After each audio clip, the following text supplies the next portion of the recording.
Hey guys, Pinky here. I am out in my workshop today.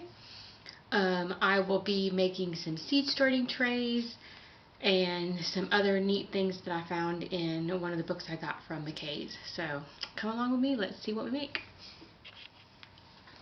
Alright, for the berry box I'm going to be making, which is essentially a harvest box, especially for my blueberries, and then I can use it for things like my cucumbers and other some tomatoes and things. Just something small when I need if I'm making like a one dish and I need something to put all those in without it filling a basket, and because sometimes those baskets get a little crazy.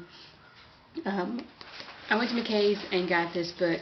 It's called The Vegetable Gardener's Book of Building Projects, and today's project, one of them anyway, is going to be this berry box. So this is going to be one project that I'm going to be doing out of this book.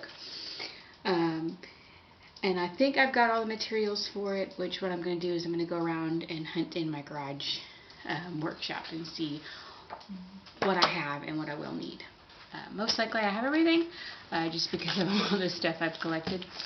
And then I'll be making some seed trays as well. I don't have any plans for those. Those I'm going to have to draw up a quick little plan set of those, because I've got to measure out how large I'm going to make those. Most likely it's probably going to be a 36 across by 6 down, and then just a really small depth. It'll depend on my seed starter, which if you don't have one of those, I recommend you get one. It's to make your own soil blocker, and those things are amazing. You do pay a little bit more for soil in the long run, but you can transplant a lot more plants without the transplant shock. I found if I use the soil blocker, I can start things like radishes and beets and those kind of things in my greenhouse. Then when they start coming up, I can transplant them out in the garden. So it's really great for things that, especially testing items, things that you don't know if they're going to grow, or if you only have a few seeds of something and you want to make sure that all of those seeds actually germinate, or as many of them as you can. It's a good control environment for it. Alright, so let's get everything ready in here, and then we'll start using stuff.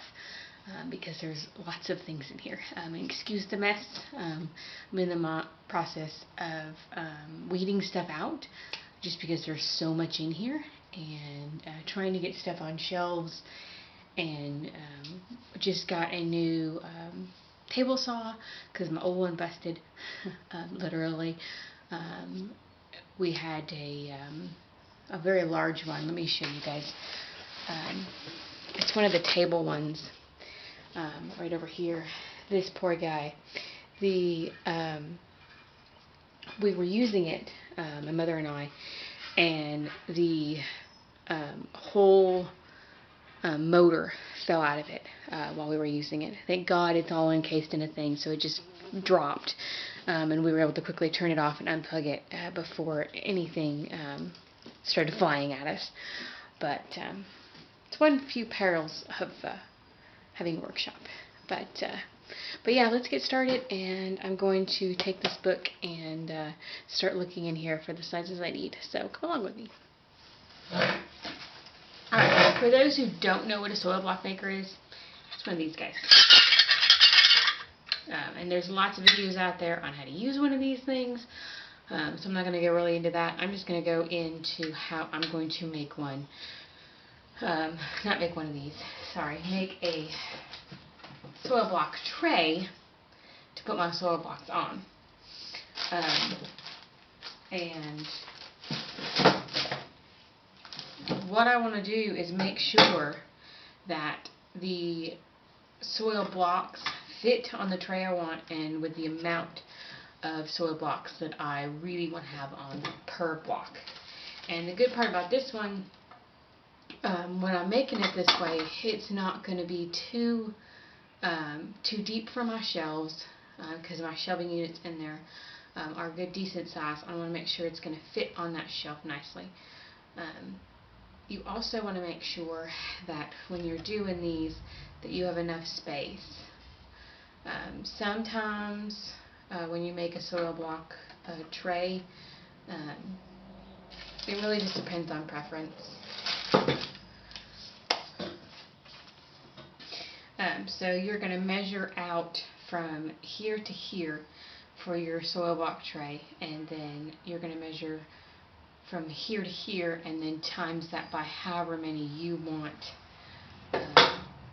your length and your depth to be on, or your length and your width to be on your soil block tray. Because your depth, you're going to want the depth on the soil block tray the same as the soil block. Because of you want to be able to put this down in there and at least have your piece of wood go to about here on the soil block. Any lower, and you run the risk of, when you're watering, the soil block kind of falling over. So let's get started on this. And I know my soil block maker needs to be cleaned. I've neglected it a little bit. But we'll give it a bath here in a little bit. But let's get started on this. I'm going to get my measuring tape out and make sure I've got my measurements right. Because remember, always cut once and measure twice. Measure twice, please. Okay, and so for my soil block, I want something like this. This will be the tray. My dimensions are going to be 36 by, I think it's 36 by 12 if I'm right. I will double check that here in a second before I cut anything. And then the depth, I want that to be at least 4 inches. That's the minimum or maximum depth. I can go less than that, so I can go probably 2.5 to 3 inches in depth. But this is what I'm going to make here in a second. You don't have to make yours a rectangle. You could make it a square if you wanted to. You could do whatever works for you. I just wouldn't do circles or triangles or anything like that, because your soil block maker will not fit in very well with those kinds of shapes. For me, it's easier if I draw it out. I know not everybody's visual, but I have to draw it out, or take the pieces and put them together, kind of sitting out, and then go from there and see if I need to adjust anything before I screw anything together. But yeah, let's get started. Okay, so my soil blocks are actually 2-inch blocks. So I don't need a 3-inch. I just need a 2-inch or a 1.5. It's always good to get the measuring tape out, because sometimes you forget. But my soil blocks are 2-inch in depth, so I need a 2-inch high piece, or at least a 1.5-inch high piece of wood for the sides. So something like this depth would work for the sides of my boards. That would keep my soil block in there, and it would keep it from falling over or anything. But yeah, that's what I always say: measure twice, cut once.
you were pointing the wrong way.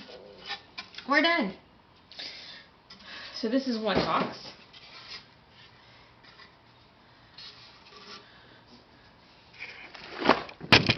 Whoop. Stay with me, guys.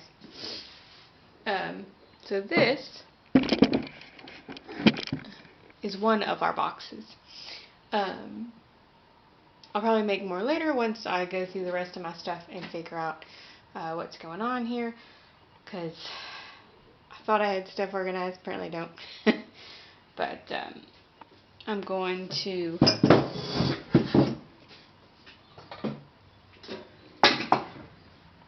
it's a little bit deeper than I probably should have done it, but because there's the depth, and we still got a couple more inches, but that's okay.